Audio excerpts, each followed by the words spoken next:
A nuclear submarine can remain underwater for months, seldom surfacing during patrol. Outside lies the ocean, with pressure and complete darkness, while inside, people live during the long voyage. They sleep, eat, wash themselves, work, and breathe in a completely enclosed metallic world situated at a significant depth beneath the surface. On some boats, the crew exceeds 100 people and works around the clock without stopping on any voyage. At the same time, you cannot just open a window, air out the room, or collect fresh water while diving. Even the air inside must be constantly created, purified, measured, and kept safe for the entire crew at all times. What's most astonishing is that a modern nuclear submarine barely relies on the atmosphere during its autonomous voyage. The reactor provides energy without regular burning, so it does not need atmospheric oxygen at great depths. Fresh water can be obtained from seawater, and oxygen can be produced from water right on board.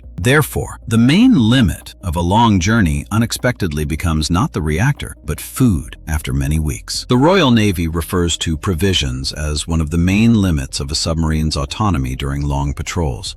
It creates a paradox. An enormous atomic machine can be brought back home by an empty pantry after many weeks of sailing.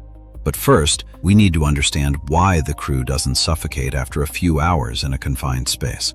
Every person constantly inhales oxygen and exhales carbon dioxide into the surrounding atmosphere every minute of a hike. In a typical room, ventilation solves the problem by replacing the air with fresh outdoor air throughout the day. Underwater, this method is impossible, so the submarine must recreate the atmosphere during a long dive. On modern nuclear submarines, oxygen is obtained from water using special installations directly inside the hull. Electricity separates water into its components, allowing for the necessary oxygen for the entire crew to breathe. But there isn't enough oxygen because carbon dioxide continues to accumulate inside the enclosed space constantly. Without its removal, its concentration would gradually increase to a level dangerous to human health for the crew. Therefore, the air passes through purification systems that bind and remove carbon dioxide in a closed atmosphere. American systems utilize sorbents that absorb carbon dioxide from the air during prolonged immersion. New technologies allow for the removal of more carbon dioxide while occupying the same volume on modern boats. Every free meter is important, which is why compact equipment becomes an advantage when designing a submarine. But carbon dioxide is only one part of the chemistry of the underwater atmosphere of the crew inside the sealed habitat. The mechanisms release vapors, oils, organic compounds, and tiny particles during the continuous operation of the equipment. Subscribe if you're interested in technology that creates an artificial environment for people at great depths for months.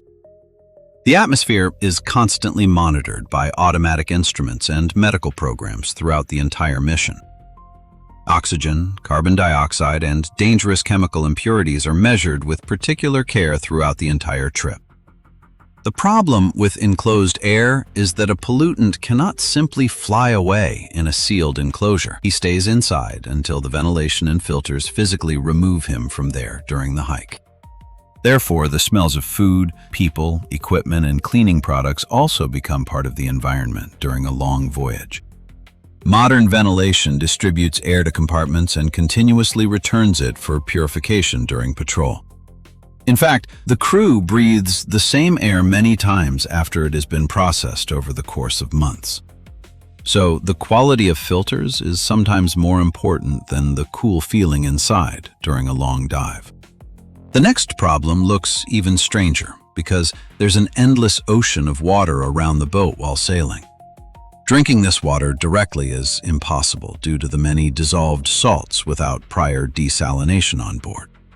It's also difficult to store a supply for several months because water takes up a lot of space. So the submarine turns the surrounding ocean into a source of fresh water for the whole journey. The United States Naval Museum describes onboard systems for desalinating seawater on modern nuclear submarines. One of the classic methods involves evaporating water and subsequently condensing the vapor on board the boat. The salt remains in the original solution, and the collected condensate turns into fresh water after the steam cools. Modern ships use different technologies, but the task of desalination remains the same during autonomous navigation. The water obtained is needed for drinking, cooking, cleaning, and personal hygiene of the crew during the expedition. Some water is needed for the equipment that competes with the crew for system performance during long voyages. Therefore, having your own desalinator does not mean that water can be used thoughtlessly at great depths. Performance is limited, and a plant breakdown sharply reduces the safety margin in case of a prolonged outage. On a boat, everything important has procedures, control, and backup methods for failures. That is precisely why an ordinary shower becomes an integral part of the larger energy and water balance for every sailor.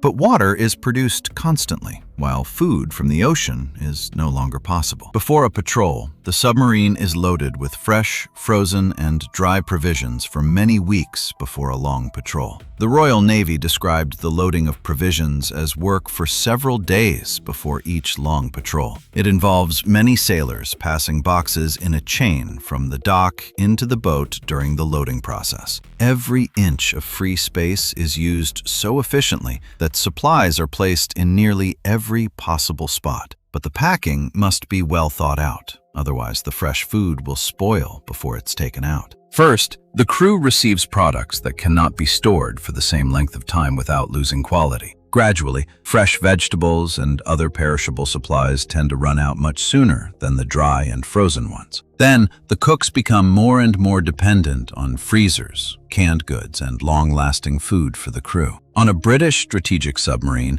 about 140 people need to be fed daily for months. Nutrition is important not only for calories, but also for the crew's psychological state. When nothing changes for weeks, a good dinner becomes an important event of the day for the crew. The Royal Navy highlights the role of food in boosting submariners' morale during patrol missions. The chefs are working in a small space that is required to serve a tremendous number of people around the clock. Every available table, cabinet, and refrigerator is important for the operation of this kitchen on board. And here, an unusual limit to the possibilities of nuclear energy arises. A reactor does not create potatoes. A submarine can generate electricity for years, but the crew still needs regular food supplies. Thus, food often affects the duration of autonomous navigation more than nuclear fuel on long voyages. After eating, another household problem begins, one that cannot simply be thrown out the door underwater. On board, packaging, food waste, household trash, and sanitary waste are constantly generated every single day. Each type has specific procedures for storage, processing, or disposal, according to fleet regulations. Some of the waste needs to be stored compactly because there is less and less free space. Even an unpleasant smell here is an engineering problem because it's physically impossible to open the porthole. The restrooms are also connected to the ship's systems designed to function within a sealed environment. Any mistake with water or pressure in such a system can lead to serious issues on board. Therefore, the crew is trained in even those procedures that may seem completely routine on the surface. There are almost no trifles on a submarine because every system is connected to overall safety. But the most cramped feeling isn't in the toilet, but near the sleeping berths on board. The boat must accommodate a reactor, weapons, batteries, electronics, supplies, and dozens of workstations. After that, the remaining space is divided among the people who live there for months on end without a break. Modern boats feature distinct relaxation areas, sanitary facilities, and sleeping quarters for the crew on board. But the sizes of these spaces are still incomparable to a regular apartment or barracks underwater. A bunk is essentially a narrow personal space where an individual seeks to fully recuperate after their shift. Nearby, other sleeping sailors may be present, along with ventilation, equipment, and constant background noise. A submarine is never turned off at night because its systems operate around the clock during a voyage. While one part of the crew sleeps, the other monitors the reactor, sonar, and ship's movement without interruption. In just a few hours, people change, and the same cycle repeats endlessly without any days off. British strategic submarines often operate on a 6 hours on, 6 hours off schedule while at sea. After their watch, they need to eat, wash up, rest, complete additional duties, and get some sleep. The Royal Navy noted that real sleep under such a regime can be broken into fragments. American medicine has also studied for decades how shifts affect the sleep and performance of submariners. These studies helped transition to schedules that better matched the normal 24-hour day and human performance. Without sunlight, it's harder for the body to understand exactly when day or night begins underwater. Therefore, artificial lighting and a strict routine become a substitute for natural environmental signals. Which aspect of such a life seems harder to you? The cramped space, the lack of sun, or the constant shifts? Please share your version, because it is the mind that becomes the next invisible challenge beneath the water's surface. During a long trek, a person sees almost the same faces for weeks on end. It is simply impossible to go out for a walk, to open a window, to travel back home, or even just to be completely alone anywhere at all. Even a conflict between two people cannot be resolved in the usual way by going to different places. So, psychological screening of submariners became a key part of crew training, even before the first mission. U.S. Navy medicine assesses a person's suitability for submarine service even before they are allowed to join the crew. Researchers are studying fatigue, circadian rhythms, workloads, and the lack of sunlight during long patrols. They also study changes in the microbiome after a long stay in a closed underwater environment. Even caffeine is studied separately because its use is associated with the fight against fatigue. It is impossible to build a healthy routine just on the willpower of each person underwater. The schedule must take into account sleep, shifts, training, mechanism maintenance, and unexpected emergency work. Leisure time does exist, but it is spent within the same metallic shell, submerged underwater. Submariners watch movies, play board games, hold quizzes and small competitions during their patrols. The British Navy even reported computer tournaments and unique entertainment activities while on duty. Such activities seem insignificant until a person spends a month without the familiar outside world. Contact with family is also limited, especially on strategic boats that conceal their position at sea. British submariners receive brief family messages which are carefully checked by the command during their patrols. It's impossible to reply immediately, so correspondence becomes a rare emotional resource during a long patrol. The very lack of news can be more oppressive than a cramped bunk or monotonous food underwater. But the crew must still remain focused, because the submarine is constantly moving stealthily. She navigates without the usual view of the horizon and cannot rely solely on sight. Sonar is becoming a key way to understand what is happening around a hull in the ocean. People listen for hours to sounds, analyze signals, and distinguish ships from the natural noise of the sea. A mistake here can lead to a collision, detection issues, or misjudgment of the surrounding situation. Thus, fatigue is viewed not just as personal discomfort, but as a factor affecting combat safety on board. Even commander training intentionally creates situations where decisions have to be made while sleep-deprived. There is another source of tension constantly present around people which cannot be forgotten underwater. This is a huge mass of water pressing on the hull from all sides during submersion. The strong hull separates the habitable atmosphere from the ocean outside the boat at great operating depths. The crew doesn't feel external pressure directly because a normal atmosphere is maintained inside. However, damage to the casing or the pipeline can very quickly turn water into a destructive force. That's why submariners constantly train for damage control in case of flooding, fire, and system failures. A fire is especially dangerous because the smoke remains within the same confined volume of air. You can't just evacuate everyone to the deck and wait for the regular fire department underwater.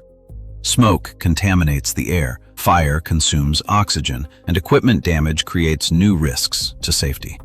Therefore, the crew must contain the source and restore a safe environment using their own resources without outside help. Special breathing apparatus and protective gear are available for emergencies in case of serious incidents on board. The fleet even developed lighter suits to protect the crew from dangerous emissions of hot steam during operations. If the boat completely loses electrical power, the familiar artificial environment quickly begins to destabilize. Ventilation, air purification, pumps, and a multitude of other systems are all dependent on the available energy on board. That is precisely why emergency power sources and backup procedures are considered to be a critical component of the overall design.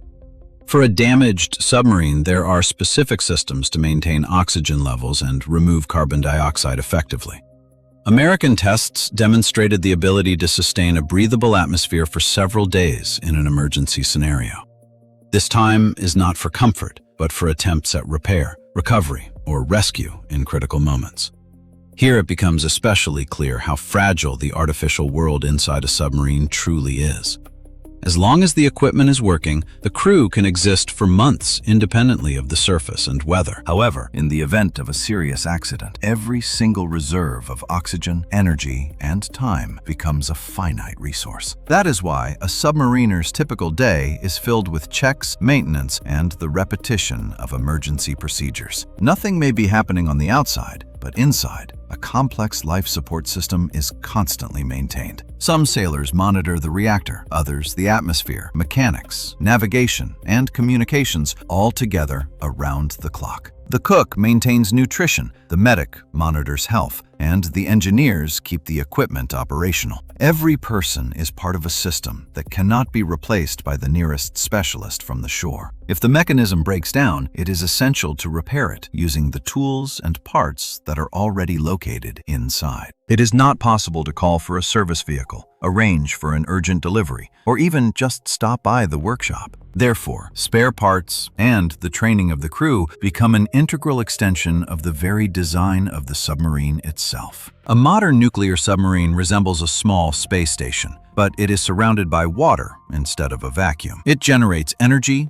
water, and breathable air for the crew internally, continuously sustaining life throughout its operations. She continuously processes the atmosphere and monitors chemical impurities during every extended patrol mission. She stores months of food, transforming every cabinet and spare compartment into a logistical resource. It organizes sleep without the sun and work without the usual change of day and night. She creates entertainment within a space that cannot be left at will during long journeys, a place of endless wandering. Yet the core limitation remains strikingly human, despite the machine's staggering complexity. The reactor doesn't need fresh air. The desalinator doesn't need a store. The filters don't need wind, but a person still needs food, sleep, connection, and the feeling of a normal routine every single day. That is why the submarine's autonomy is determined not only by technology, but also by the capabilities of the human body. The most perfect machine is useless if the crew becomes so tired that they start making systematic mistakes. Therefore, engineering comes to a close right at the point where human physiology and psychology begin to take over. 3 months underwater are possible not because submariners stop needing the Earth. On the contrary, a submarine takes a small copy of Earth's conditions